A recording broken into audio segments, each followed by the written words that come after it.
સીધા જઈએ હવે અમારા સહયોગી યોમિક પાસે અને સમજીએ કે આજે કયા કયા સ્ટોક્સ અમારા લિસ્ટમાં છે. યોમિક, good morning. Yes, good morning. આજના સ્ટોકની શરૂઆત કરીશ તો ટાઇટન કંપનીથી શરૂઆત કરીશ કે ટાઇટન કંપનીની Q4ની અપડેટ આવી છે કે જેની આવકમાં 17% વધારો થયો છે. કે હું જેના જ્વેલરી બિઝનેસની વાત કરું તો જ્વેલરી બિઝનેસમાં 18% વધારો થયો છે અને વોચિસ અને વેરેબલ સેગમેન્ટમાં 6% ગ્રોથ આપણને જોવા મળે છે. પરંતુ આઈવેરમાં આપણને 1% દબાણ જોવા મળે છે. એટલે કે આઈવેર પ્રોડક્ટ્સમાં અહીંયાથી આપણને થોડીક નિરાશાજનક જોવા મળી છે અને કંપનીએ કુલ 86 નવા સ્ટોર પણ Q4માં અપડેટ ઓપન કર્યા છે. એટલે કે અહીંયાથી આપણને એક ટાઇટન આપણે એક આજના દિવસે રડાર પર રાખીશું. જે બાજુ નવા સ્ટોક્સની વાત કરું તો ટાટા સ્ટીલ આપણે વાત કરીશું કે ટાટા સ્ટીલના Q4 પ્રોડક્શનમાં 4.5%નો આપણને વધારો થયો છે. કે જે બાદ તેમને ઘરેલું ડિલિવરીની વાત કરીએ તો ઘરેલું ડિલિવરીમાં પણ આપણને 5%નો અહીંયાથી ઉછાળો જોવા મળ્યો છે. હવે આપણે જો ઇન્ડિયા વોલ્યુમ્સની વાત કરું તો ઇન્ડિયા વોલ્યુમ્સમાં આપણને 4.4%નો આપણને વધારો જોવા મળ્યો છે. એટલે કે અહીંયાથી આપણને ટાટા સ્ટીલ તરફથી આપણને સારી એવી Q4 અપડેટ આપણને જોવા મળી છે.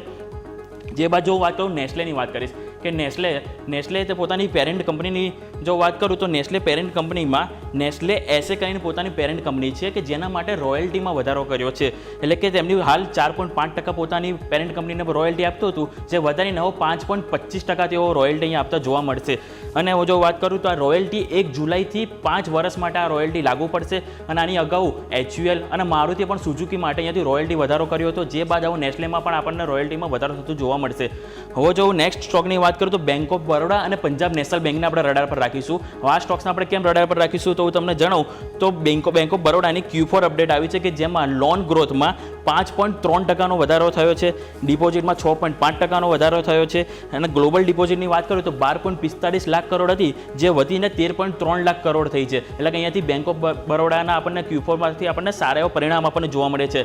આની સરખામણીમાં PNBની વાત કરું તો પંજાબ નેશનલ બેંકમાં તેમની લોન ગ્રોથમાં 9%નો વધારો થયો છે જ્યારે ડિપોઝિટમાં 7%નો વધારો કર્યો છે. એટલે આ આપણને અપડેટ છે બેંક ઓફ બરોડા અને પંજાબ નેશનલ બેંકના Q4ના અપડેટની. હવે આપણા કાઉન્ટરની જો લાસ્ટ સ્ટોક્સની વાત કરીશ તો આપણે ધ્યાન ઉપર રાખીશું વોડાફોન આઈડિયા અને JSW એનર્જી.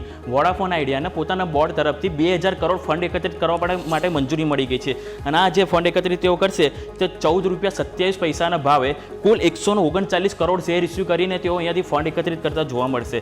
અને જો JSW એનર્જીની વાત કરું તો JSW એનર્જીએ સફળતાપૂર્વક ₹5000 કરોડનું તેઓ અહીંયાથી ફંડ એકત્રિત કરી લીધું છે અને JSW એનર્જીના આ જે QIPમાં જે ઇન્વેસ્ટમેન્ટ છે એમાં મોટા દિગ્ગજોના નામ છે જેમ કે GQG અને BlackRock જેવા મોટા દિગ્ગજો પણ અહીંયાથી રોકાણ કરતા આપણને જોવા મળ્યા છે. તો આ બધા સ્ટોક્સ આપણે આજના દિવસે રડાર પર રાખીશું.